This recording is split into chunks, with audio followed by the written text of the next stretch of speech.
الحمدللہ رب العالمین والصلاة والسلام علی اشرف الانبیاء والمرسلین حبیبنا و حبیب رب العالمین وعلی آلہ و اصحابہ اجمعین۔ سورہ یوسف کا مطالعہ کر رہے ہیں۔ آغاز آیت نمبر 6 سے ہی کرتے ہیں۔ ارشاد ہوا کہ تیرا رب تجھے اپنے کام کے لیے منتخب کرے گا اور تجھے باتوں کی تہ تک پہنچنا سکھائے گا اور تیرے اوپر اور آل یعقوب پر اپنی نعمت اسی طرح پوری کرے گا جس طرح اس سے پہلے وہ تیرے بزرگوں ابراہیم اور اسحاق پر کر چکا ہے۔ یقیناً تیرا رب علیم اور حکیم ہے۔ اور یہ اس وقت کا ذکر ہے جب یوسف علیہ السلام نے اپنے والد سے کہا تھا کہ ابا جان میں نے خواب دیکھا ہے کہ 11 ستارے ہیں اور سورج اور چاند ہیں جو مجھے سجدہ کر رہے ہیں۔ جواب میں اس کے باپ نے کہا بیٹا اپنا یہ خواب اپنے بھائیوں کو نہ سنانا ورنہ وہ تیرے در پہ آزار ہو جائیں گے۔ یعنی یہ نصیحت کی کہ بھائیوں سے اس کا ذکر نہ کرنا، کیونکہ شیطان بھائیوں کے درمیان حسد ڈال دیتا ہے، وسوسے ڈال دیتا ہے۔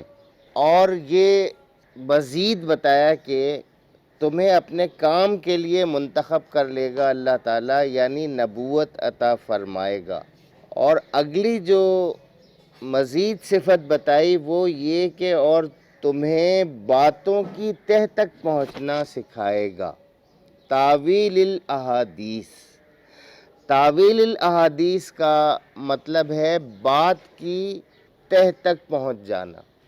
بعض لوگ اسے صرف خوابوں کی تعبیر بتانا سمجھتے ہیں کہ خوابوں کی تعبیر بتانے کا علم حضرت یوسف علیہ السلام کو عطا کیا جائے گا۔ یہ ہی صرف اس سے مطلب نہیں ہے، بلکہ مطلب ہے کہ وہ باتوں کی تہ تک پہنچ جائیں گے۔ معاملہ فہمی اس حد تک ہوگی کہ وہ تمام معاملے کے چھوٹے چھوٹے اجزاء تک پہنچ جائیں گے اور اس تک پہنچ کر معاملے کی تہ تک پہنچیں گے۔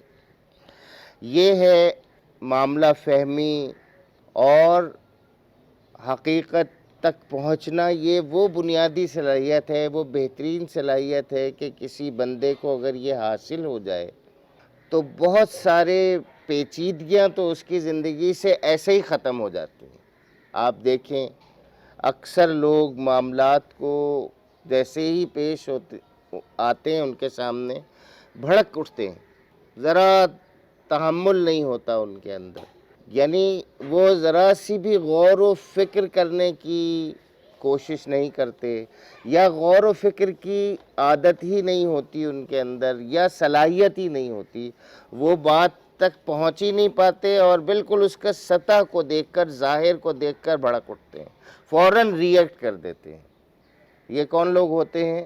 یہ زندگی بھر ان کی ریئیکٹیو انداز میں گزر جاتی ہے۔ بس جب ان کے ساتھ کوئی معاملہ ہو جائے، ان کے سر پر کوئی چیز آ جائے، یہ اس وقت ایکشن میں آتے ہیں۔ بس یہ جس طرح سے مکھی نے ادھر حملہ کر دیا تو ہٹا دیا، یہ نہیں کہ اس سے پہلے یہاں صفائی ستھرائی کر لیں، اسپرے کر لیں اور یہ انتظام کر لیں کہ یہاں مکھی آئے ہی نہیں۔ تو یہ ریئیکٹیو لوگ ہوتے ہیں۔ اس کے برعکس جو معاملے کی تہ تک پہنچنے والے ہوں وہ پہلے سے پیش آمدہ معاملات کو بھی پہلے سے فورسی کر لیتے ہیں، اور جو بری چیزیں ہیں ان کو پیش آنے سے پہلے ہی اس کو سمجھ لیتے ہیں، اور جو کچھ بھی اس کے حوالے سے تدارک اس کا کر سکتے ہوں کر لیتے ہیں۔ یہ ہوتے ہیں پرو ایکٹیو لوگ۔ تو پرو ایکٹیو ہونا اسی صورت میں ممکن ہے جب معاملے کی تہ تک انسان پہنچ جائے۔ حضرت یوسف علیہ السلام کو اللہ تبارک و تعالی نے معاملے کی تہ تک پہنچنا سکھایا تھا۔ حضرت یعقوب علیہ السلام نے یہ پیشن گوئی کی حضرت یوسف علیہ السلام سے کہ وہ تمہیں باتوں کی تہ تک پہنچنا سکھائے گا، تمہارے اوپر اور آل یعقوب پر اپنی نعمت اسی طرح پوری کرے گا جس طرح اس سے پہلے وہ تیرے بزرگوں ابراہیم اور اسحاق پر کر چکا ہے۔ اب یہاں پہ صاف مطلب یہی ہے کہ نعمت سے مراد کیا ہے؟ نبوت ہے۔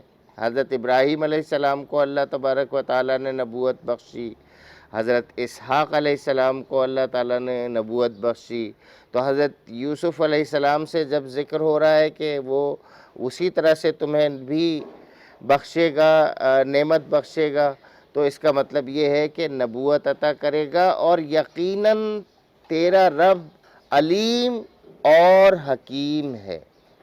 یعنی یہ جو فیصلہ ہے حضرت یوسف علیہ السلام کے حوالے سے، حضرت یعقوب علیہ السلام کہتے ہیں کہ ابراہیم کے پوتے تو اور بھی ہیں، میرے تو بیٹے اور بھی ہیں، 11 بیٹے ہیں، لیکن اللہ تبارک و تعالیٰ کا یہ فیصلہ بتاتے وقت اللہ تبارک و تعالیٰ کی ان 2 صفات کو سامنے لاتے ہیں، ذکر کرتے ہیں کہ اللہ بے شک وہ بڑا علیم ہے، وہ جاننے والا ہے کہ کون کس لائق ہے، اور وہ حکیم ہے، اس کے فیصلوں میں حکمت ہے۔ آگے ارشاد ہوا، حقیقت یہ ہے کہ یوسف اور اس کے بھائیوں کے قصے میں ان پوچھنے والوں کے لیے بڑی نشانیاں ہیں۔ یہ پوچھنے والے کون تھے؟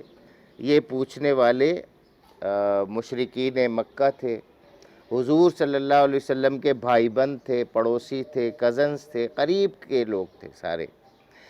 تو کہہ رہے ہیں کہ ان پوچھنے والوں کے لیے بھی بڑی نشانیاں ہیں۔ اب آپ آگے پڑھیں گے تو سنتے جائیں گے تو آپ سمجھتے جائیں گے کہ کیا مماثلتیں ہیں، بیسیکلی مماثلتیں ہیں حضرت محمد صلی اللہ علیہ وسلم کی قصے میں جو کچھ ان کے ساتھ مکہ میں پیش آ رہا تھا، اور یوسف علیہ السلام کے قصے میں کہ یوسف علیہ السلام کے ساتھ ان کے بھائیوں نے کیا کیا، اور یوسف علیہ السلام کو کس طرح سے سربلندی عطا ہوئی، محمد صلی اللہ علیہ وسلم کو بھی اسی طرح سے سربلندی عطا ہوگی، اور تم بھی اسی طرح ناکام ہوگے جس طرح سے یوسف کے بھائی ناکام ہوئے تھے۔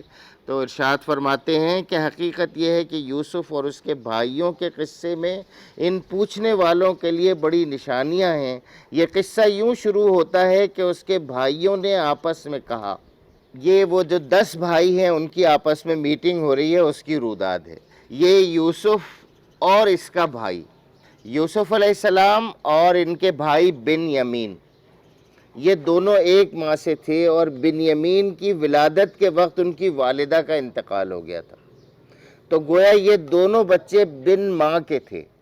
اس وجہ سے حضرت یعقوب علیہ السلام زیادہ شفقت سے ان کے ساتھ پیش آتے تھے۔ ایک تو یہ فطری وجہ تھی کہ بن ماں کے تھے، دوسری وجہ یہ تھی کہ حضرت یوسف علیہ السلام سیرت اور کردار کے اعتبار سے ان کے اندر بہت سی پیغمبرانہ صفات تھیں، وہ جو ظاہر ہے کہ یعقوب علیہ السلام جو چاہتے تھے، جو پسند کرتے تھے، اور باقی بھائیوں میں ذرا وہ چیزیں نہیں تھیں، بلکہ کچھ خرابیاں ہی تھیں جو آگے آپ ان کے سیرت و کردار آگے دیکھیں گے، اس سے سمجھ میں آ جائے گا۔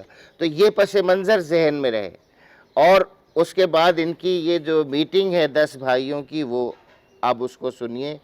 وہ کہنے لگے، یہ قصہ یوں شروع ہوتا ہے کہ اس کے بھائیوں نے آپس میں کہا، یہ یوسف اور اس کا بھائی دونوں ہمارے والد کو ہم سے زیادہ محبوب ہیں، حالانکہ ہم ایک پورا جتھا ہیں، اور سچی بات یہ ہے کہ ہمارے ابا جان بالکل ہی بہک گئے ہیں۔ یہ اپنے ابا کے لیے یہ بات کر رہے ہیں 10 کے 10 کہ ہمارے ابا جان بہک گئے ہیں۔ کیوں کہہ رہے ہیں بہک گئے ہیں؟ اس لیے کہ جو قبائلی زندگی ہے، اگر آپ اس کو سمجھیں تو 10 نوجوانوں کا ایک گروپ ہونا، کسی باپ کے پاس اس کے بیٹے ایک جتھا پورا ہونا، یہ بڑی اہمیت کا حامل ہے صحرائی زندگی میں، قبائلی زندگی میں۔ تو یہ کہہ رہے ہیں کہ یہ ان دونوں کو زیادہ اہمیت دیتے ہیں، اور ہم 10 جبکہ ہم ایک بڑا جتھا ہیں، ہمیں یہ اتنی اہمیت نہیں دیتے۔ تو کہتے ہیں چلو یوسف کو قتل کر دو، یا اسے کہیں پھینک دو، تاکہ تمہارے والد کی توجہ صرف تمہاری طرف ہو جائے، اور یہ کام کر لینے کے بعد پھر نیک بن رہنا۔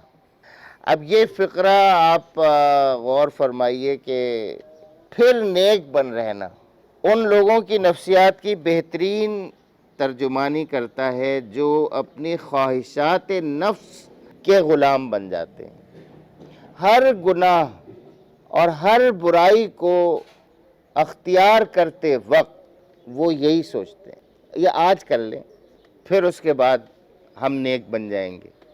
ابھی یہ نماز کا ابھی چھوڑ دو، بس اگلی نماز آج سونے دو، اگلے دن سے نہا دھو کے پاک صاف ہو کے کپڑے بدل کے بس مسجد میں ہی زیادہ تر ڈیرا لگائیں گے. اگلے رمضان سے یا جو بھی چیز ہے اس کو آگے کے لیے جو ہے وہ ملتوی کرنا. نفس کیا کہتا ہے؟ برے کام کا تقاضا کرتا ہے تو وہ ایمان کے تقاضوں کو ملتوی کر کے پہلے نفس کا تقاضا پورا کرتا ہے. ایمان جبکہ تقاضا یہ کر رہا ہوتا ہے کہ بندہ اس برائی سے اجتناب کرے، اس برائی سے بچے، اور نفس کیا کہتا ہے؟ نہیں کر لے، اس کے بعد جو ہے وہ پھر ٹھیک ہو جائیں گے اور توبہ کر کے بالکل ویسے نیک بن جائیں گے جیسا تو ہم سے کہتا ہے. اپنے ایمان کو یہ کہہ کے تھپکا دیتے ہیں، سلا دیتے ہیں اور تسلی کر دیتے ہیں. یہ برادران یوسف کی یہ جو خواہش ہے یا یہ جو بات ہے، کیا یہ عام طور پر ہمارے معاشرے میں ہم لوگوں کی روزمرہ کی زندگی میں اور سوچ پہ نہیں آتی؟ اور ہم کیا اس کا روزمرہ کی زندگی میں مظاہرہ نہیں کرتے اور دیکھتے نہیں ہیں کہ اس کے نتیجے میں ہوتا کیا ہے کہ ایک گناہ کے بعد، ایک برائی کے بعد دوسری برائی، تیسری برائی اختیار کرتے چلے جاتے ہیں اور وہ آخر کی نوبت ہی نہیں آتی، وہ چھوڑ کر نیک بننے کی نوبت ہی نہیں آتی. اس پر ان میں سے ایک بولا، ان 10 بھائیوں میں سے ایک نے کہا یوسف کو قتل نہ کرو، اور اگر کچھ کرنا ہی ہے تو اسے کسی اندھے کنویں میں ڈال دو. کچھ کرنا ہی ہے تو اسے اندھے کنویں میں ڈال دو، کوئی آتا جاتا قافلہ اسے نکال لے جائے گا. اس قرارداد پر انہوں نے جا کر اپنے والد سے گفتگو کی. اب جو والد سے بات چیت کی وہ انشاءاللہ ہم وہاں سے آغاز کریں گے اور کل ہم پڑھیں گے. آج یہاں تک ہی ذہن میں رکھیے کہ یہ 10 کے 10 بھائی بات کر رہے ہیں آپس میں، اور اس ارادے کے ساتھ جب ان سے ایک غلطی کی آپس میں قرارداد کرتے ہیں تو ان کا ایمان ان کو متنبہ کرتا ہے کہ یہ غلط کام ہے، لیکن ان کی خواہش نفس یہ کہتی ہے کہ یہ کر لو ایک مرتبہ، پھر اس کے بعد ہم تمہاری بات مان لیں گے، ایمان کی، ضمیر کی بات مان لیں گے اور نیک بن کے رہیں گے. یہ عام زندگی کا رویہ ہے، معاملہ ہے کہ انسان اپنی خواہش نفس کی پیروی کرتا ہے اور کہتا ہے کہ بس اگلی مرتبہ، اب کی مرتبہ اور اب کی مرتبہ، اور پھر وہ اب کی مرتبہ اس کی زندگی میں نہیں آتی. پھر آپ دیکھیے کہ جب یہ لوگ بحث مباحثہ کر رہے ہیں تو کوئی ایک بھائی ایسا ہے جو کہتا ہے نہیں، قتل نہیں کرو، قتل نہیں کرو. کچھ کرنا ہی ہے اگر اس سے یہ لگ رہا ہے کہ یہ کوئی سمجھدار آدمی، نیک آدمی ہے، کسی حد تک اس کے اندر ہے تو اس جتھے میں شامل، لیکن اس کا دل اتنا سخت نہیں ہوا ہے کہ یہ قتل پر آمادہ ہو جائے، بلکہ اگر کچھ کرنا ہی ہے کہ الفاظ سے یہ لگتا ہے کہ وہ کچھ کرنے کے حوالے سے بھی وہ کوئی راضی نہیں تھا، بس تھا ظاہر ہے ان بھائیوں کے ساتھ، تو وہ کہتا ہے کہ کسی اندھے کنویں میں ڈال دو، کوئی آتا جاتا قافلہ اسے نکال لے جائے گا. یہاں ایک بات کی توجہ میں دلانا چاہتا ہوں کہ حضرت یوسف کی عمر ہے اس وقت 17 سال، 15 16 17 سال یہ عمر ہے. یہ بات ذہن میں رکھیں اور پھر اس کارروائی کو جو ان کے ساتھ ہونے والی ہے اس بات کو بھی ذہن میں رکھیں، اور کل انشاءاللہ اس موضوع پہ ہم مزید گفتگو کریں گے. وآخر دعوانا ان الحمدللہ رب العالمین.